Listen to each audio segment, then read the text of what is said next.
Ceci est un clip d'un podcast plus long que vous pouvez retrouver en intégralité dans la playlist podcast sur la chaîne The Flares ou alors directement en cliquant sur le lien dans la description.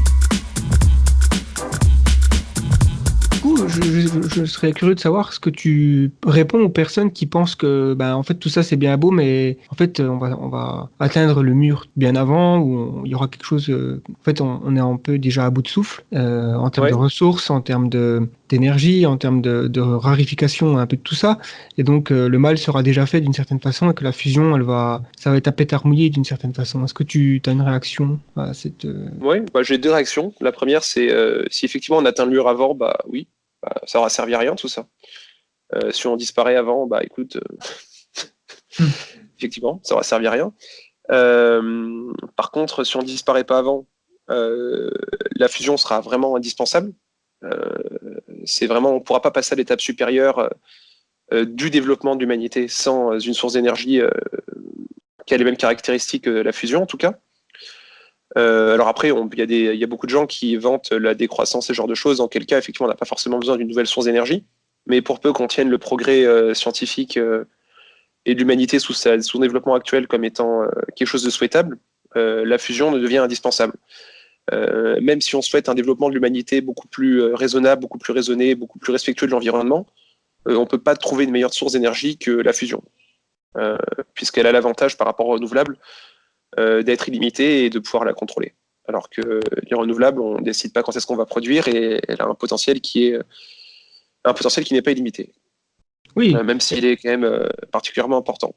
Et la principale réponse que j'ai envie de faire, c'est les gens qui craignent qu'on atteigne le mur avant qu'on arrive à la fusion et qui se serviraient éventuellement de cette crainte-là pour dire que ça sert à rien d'investir de l'argent dans la fusion. J'aimerais bien leur demander où est-ce qu'ils préféraient qu'on investisse cet argent-là. Le projet ITER, il me semble que c'est 19 milliards de dollars sur toute la durée de la construction du projet. J'aimerais bien savoir c'est quoi le budget publicité dans le monde entier à l'heure actuelle. Quel est le budget voiture dans le monde entier à l'heure actuelle, voiture diesel, voiture essence. Ouais. Quel est le budget smartphone à l'heure actuelle dans le monde entier. Donc peut-être qu'en fait les gens qui font une critique de la société actuelle en pointant le fait que son développement infini n'est pas viable et qu'on va arriver à détruire la branche un peu sur laquelle on est assis, bah, moi ces gens-là je leur ferai remarquer qu'effectivement ils ont peut-être raison, mais que la fusion c'est une aventure scientifique, c'est une aventure humaine qui ne gaspille pas des ressources, qui est là pour créer du savoir, qui est là pour créer des outils technologiques de pointe qui permettront de nous libérer d'un paquet de problèmes si ça marche. Et donc, même si c'est une cause perdue dans le sens où on aurait disparu avant, c'est pas la fusion qu'il faut viser. Euh, c'est pas la fusion, c'est pas la recherche dans la fusion qui est le problème de l'humanité aujourd'hui. Euh, Ça vaut peut-être le coup je pense qu'on pourrait réduire le taux de renouvellement des smartphones, le taux de renouvellement des machines à laver.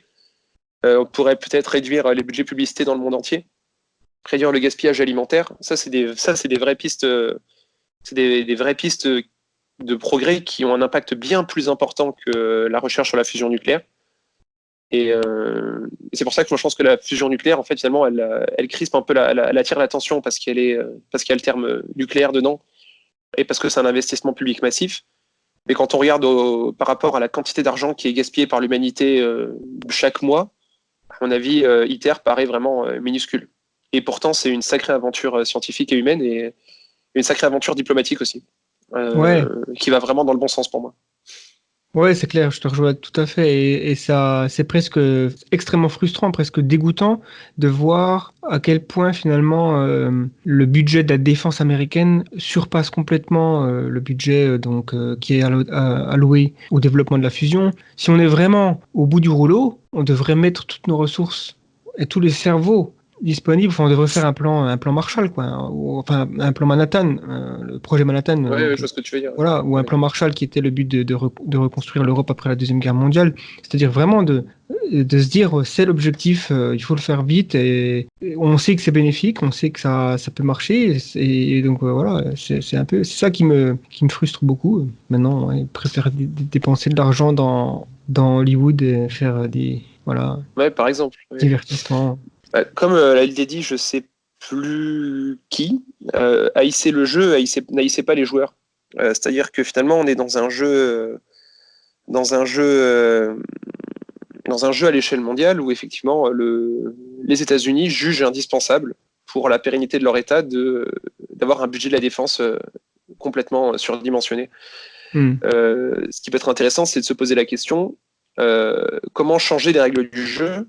Enfin, en fait, en gros, mon message, ça sert à rien d'aller voir de pointer du doigt les décideurs américains en leur disant ce que vous faites, c'est mal. Il faut orienter l'argent ailleurs. Bon, à l'arrière, ça peut peut-être aider. Mais ce que je voudrais surtout dire, c'est qu'il faut vraiment réfléchir à comment changer les règles du jeu au niveau mondial pour que les États-Unis ne se sentent plus obligés de dépenser autant d'argent dans leur défense et que cet argent-là devienne disponible pour d'autres projets scientifiques, humanitaires ou de développement, tout simplement. Ouais, et ce qu'on dit pour les États-Unis, finalement, c'est valable un peu pour tous les pays du monde. Je ne suis pas sûr qu'en Europe, on soit à la traîne dans ce qui est l'accroissement des budgets de la défense. C'est juste que, bon, comme on dépensait moins, la hausse paraît moins haute, mais c'est un peu une tendance mondiale en ce moment d'augmenter tous les budgets. Tout le monde augmente ses budgets de la défense. Et donc, ce qui serait intéressant de se demander, c'est comment enrayer cette dynamique et comment créer un monde où les pays ne se sentent pas obligés de gaspiller autant d'argent, dépenser autant d'argent dans des projets qui ne font pas forcément progresser le bien-être de l'humanité. Ouais, et puis je pense qu'une des solutions, justement, c'est la fusion nucléaire, puisque qui dit énergie propre et très abondante, pour pas grand-chose finalement en termes de combustible, ça signifie forcément une nouvelle ère pour l'humanité, dans le sens où on n'a plus à se dire si j'ai des ressources, c'est parce que le voisin en a moins. Enfin, tu vois ce que je veux dire? On a cette... oui, parce que là, en plus, c'est une ressource que tous les pays auront à disposition. Donc, oui. Ouais. Tout le monde a un peu d'eau, tout le monde a la possibilité d'avoir du deutérium, du tritium, et donc il me semble pas que ce sera un problème de moi je suis la Chine, j'ai des terres rares, je fais une guerre commerciale avec les États-Unis si ça me chante, et puis on a cette espèce de tension qui grandit. Enfin voilà, c'est comme ça, c'est dommage, mais on espère que ça ira mieux.